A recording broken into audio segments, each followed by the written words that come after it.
something you won't find down the road at the beautiful Bob Dylan Center. I want to thank everybody who brought us here. And all you people down the front here, I know you're involved in this thing, and everybody else, you're all invited.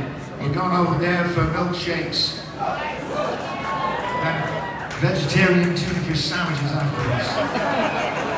You know, I gotta tell you, it's a very strange thing, a very, very great honor to be asked to be involved. I programmed a little virtual jukebox over there. It's a kind of party game. I think everybody in this room could probably come up with a different 150 songs that tell a story. But our esteemed Nobel laureate has kept many a dark night at bay, and many a truth has been told. Now, I got to tell you this.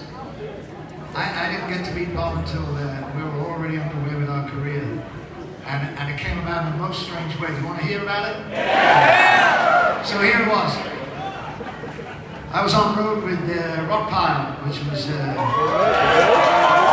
probably the greatest swinging rock and roll band that ever walked the earth. And I was Nick Lowe, Dave Evans, Terry Williams, and Billy Bremner. Now, Billy Bremner was down at Barney's Beanery one day, and he got into a pool match with a guitar player and a man who became a friend of mine and sang on my record Spike, a man called Stephen Souls.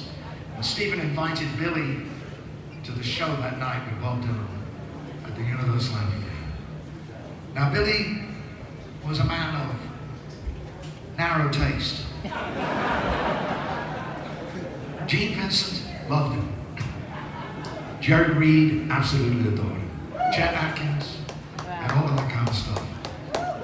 But he said, I know you like Bob Dylan more than I do, why don't you go and pretend to be me?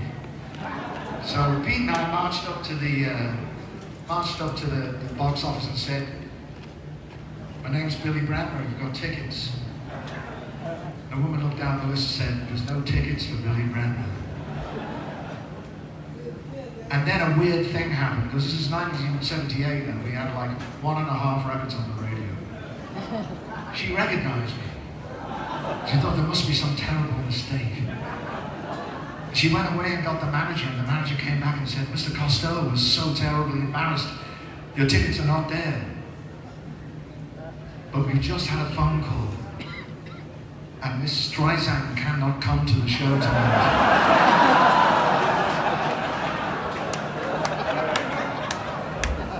And that's how Pete and I were the first people. We were in the 10th row. And Bob got to the encore, Blowing in the Wind, I think it was. And a big, large sort of security man came and said, when Mr. Dylan finishes this number, you come with me. And suddenly we were in the green room.